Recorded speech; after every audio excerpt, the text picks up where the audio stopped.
Well, good morning, everyone. It's a day, a new week. And this week is, in fact, a very special week. This is the week that we are getting ready to celebrate Hanukkah. This Thursday night, we're going to be lighting the first candle of the menorah and finally bringing in such a special holiday into our lives. Hanukkah is a festival of lights. And boy, do we need a lot of light. There's always challenging times in our lives, but this is truly a challenging time that is just getting darker and darker, apparently, before we're able to see the light at the end of the tunnel. So Hanukkah is coming at a great and amazing time, an important time, to give us a very important message. Welcome to this morning's program of Lox and Bagels of Life, where you bring the lox and bagels and I bring the messages of life that I've shared with you from the Torah. And I'd like to share this link with you as well, jewishcenter.info/Hanukkah events, so that you can prepare from so many offerings that we have. And I'd also like to announce to everyone today, this morning, that we have finally been able to secure a location for our Hanukkah Wonderland. We've been going on for 24, 25 years strong. We haven't missed a year. And this year wasn't going to be different. It was just very challenging to get a location. And on Friday, we were able to secure a lease here in Newtown on State Street, 35 South State Street. That's between David Witchell and Athleta. And stop in. We're going to probably open up formally on Tuesday. We just got the key. We're unloading. We're packing. And it's going to be a little different. It's a little smaller, more intimate, more Hamish, but the same feeling of warmth of Hanukkah that you've become accustomed to. So don't forget to check out our website, jewishcenter.info/Hanukkah events, for all the things, outdoor COVID-safe events, to be able to bring the light and the warmth and the energy of this special day into your life. So let's talk a little bit about Hanukkah. You know, there's something very interesting. In Hanukkah, there's a very important law. One of the criteria of the menorah is al Pesach beisoy mibachutz, that the light of the candles has to be on the doorpost so that people, the passerbys, mibachutz, those outside, can benefit from this light and can see this light.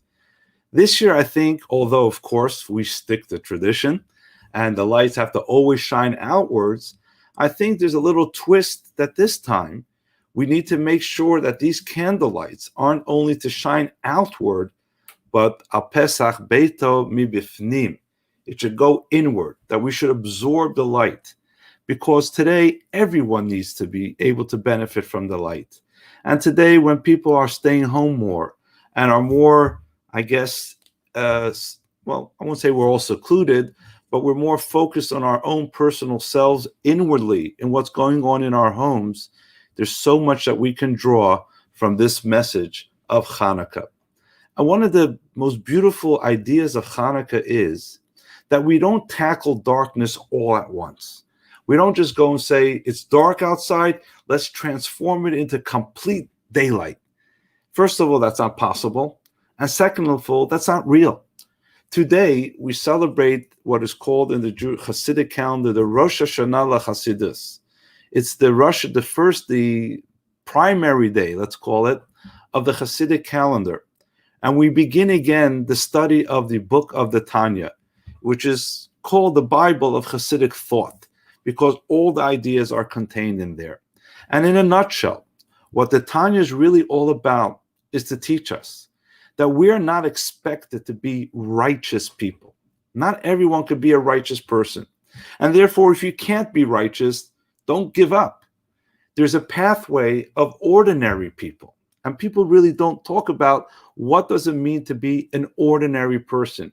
How can I find joy in my ordinariness of life? And this is the crux of this monumental work of the Tanya, that challenges and struggles are not meant to be eliminated. They're meant to be worked through. In other words, you may not be a righteous person. You may have your shortcomings, your challenges, and your struggles. And guess what? That's great. That's exactly what God wants you to do, to work through those struggles and challenges, not to try to be somebody you cannot be or aren't, but to be the best that you can be with what you have. And how do we deal with these struggles? How do we deal with these challenges? One bit at a time. We're never going to get rid of all our challenges and struggles. But bit by bit, we can bring a little bit of light and slowly transform these challenges that we have into positive energies. So this is the message of Hanukkah. The message of Hanukkah is, don't set the expectations beyond your reach. Start with what is within your reach. And when there's total darkness, what should be within your reach is just light one candle. Just make a little piercing through that darkness. And through that little piercing, you'll be able to slowly expand bit by bit until you have that full menorah. And I want to share with you a very heartwarming story that I heard just last week from a very close friend of mine. And I'm not going to share his name. I'm not going to share his identity. I'm going to call him Mr. Jeff Cohen. So if you know any Mr. Jeff Cohens out there, this is not him. This is a story about somebody else who is not named Jeff Cohen. A great story. He sent his kid to Penn State a number of years ago. And when his son went to Penn State, he decided he's going to try to get season tickets for the Nittany Lions, the Penn State football team.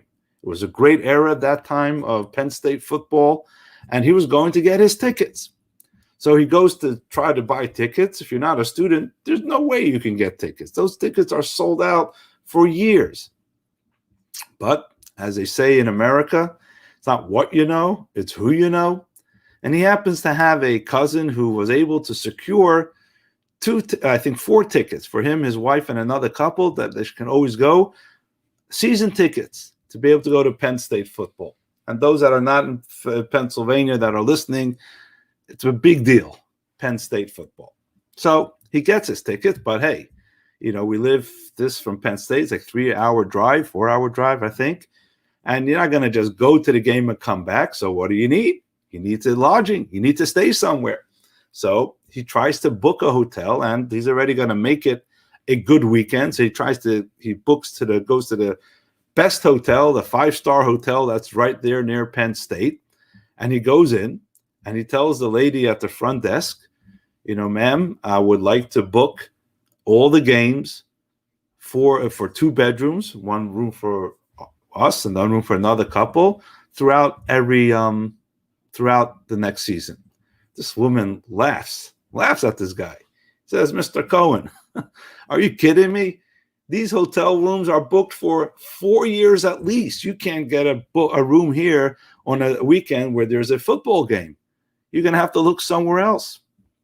Well, he's a little disappointed. And as he's about to walk, there's a woman that's like sitting in a back office and sees this and looks at him. Says, are you Mr. Cohen? The guy says, yeah. He says, the lady at the front desk who's taking reservations, not only do I want you to make sure that Mr. Cohen has the 2 rooms for every game that he wants, I want you also to give him priority cancellation, that if he cancels the day of, he still gets his money back. And make sure he gets the 2 best rooms in the hotel for the entire season or whenever he calls. Who's this angel? Who's this woman that just dropped down to heaven and gave Mr. Cohen the best service in the hardest and most challenging situation, getting 2 exclusive hotel rooms for Penn State football for an entire season? What happened? And he looks at this woman. He doesn't even recognize her. And after they settle all the things, they have a conversation. What? Tell me. What happened? So, do you remember me, Mr. Cohen? He looks. He doesn't. So I'll tell you who I am. And I'll tell you what I just did to you. She says, I used to work in your law firm. And I was a paralegal or an assistant. I don't know exactly what her title was. But she was there assisting the lawyers to prepare their cases. And it was one late evening, Mr. Cohen says he had a big case the following day. And this particular assistant was on the night shift to help lawyers prepare for the coming day for their court cases. And this paralegal, we'll call her Melanie. Again, if it, Melanie, it didn't happen to her. Melanie comes into Mr. Cohen's office and with different documents, and Mr. Cohen realizes that Melanie is coughing. And she's coughing rather pretty harshly. This was pre-COVID days, so it wasn't COVID. He says, Melanie, are you okay? She says, I guess I'm okay. He says, what's with this cough? He says, this cough has been going on for a few weeks already. He says, really? And so why don't you go to a doctor? And Melanie turns to Mr. Cohen and says, I'd love to. But, I'm a single mom raising 2 kids. I can't afford to go to the doctor. So I'm just going to ride this out. And Melanie tells Mr. Cohen, and what you did then is you reached into your pocket. You took out a couple $100 and you said, here, Melanie, you go to the doctor tomorrow. And if this isn't enough for you to get better, let me know. And I'll make sure that you have the funds to get better. And because of that, Melanie says, the kindness, the generosity, the care, and the concern that you demonstrated to me that evening. I saw you walking into the hotel. I knew your face right away. This is the way that I can say thank you.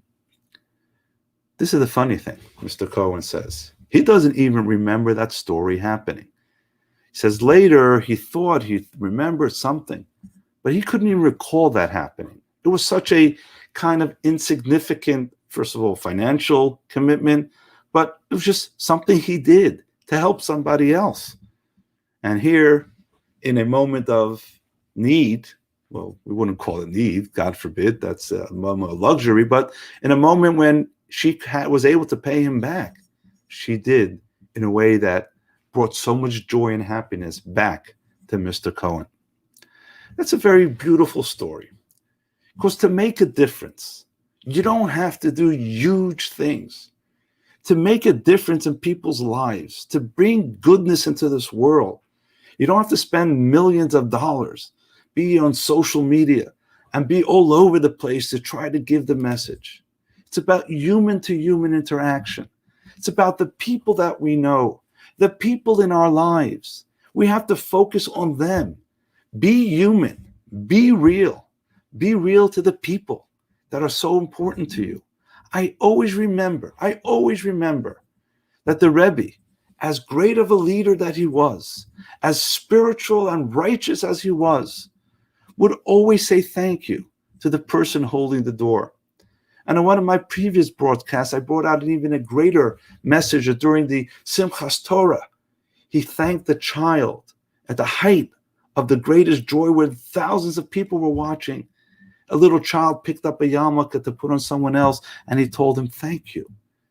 It's that reality of life, of being in the moment with the people you are with, that makes incredible change. And let that be the message as we prepare for Hanukkah. We take out our menorahs, we come to Hanukkah Wonderland, we buy our oil and our candles, and we say Good Yantif, whatever it is that you say. And by the way, if you can't make it this year, we will bring it to you. But the point is, as we prepare for Hanukkah and all the beautiful, wonderful, warm memories that Hanukkah brings and hopefully will bring, let's remember the message. One little candle dispels a lot of darkness. You don't have to be huge things. Just be yourself. Be real. Be in the moment.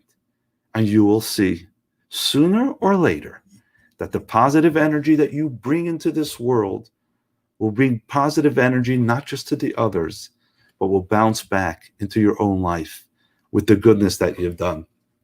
So let's get ready for Hanukkah. We can all use a lot of light in this world. We can all use a lot of light in our life. And remember, to stimulate that light, to spark that energy, that spiritual energy of Hanukkah, make sure to tune in to one of our many events, programs, projects, online, in person, whatever it is that you feel comfortable to do. Make sure that we do not let Hanukkah pass this year.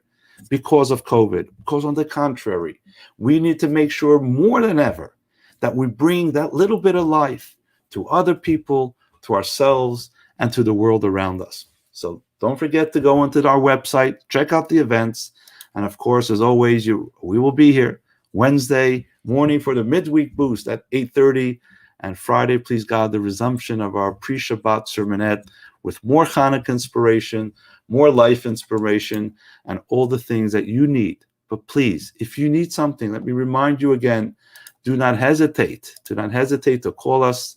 Do not hesitate to reach out. We are here for you, as you see in our logo in the menorah, to bring the light of the menorah with love, with passion, with excitement, whatever it is that we can do. Have a great week. Get ready for that great festival of light, one step and one candle at a time. Is this working? All right.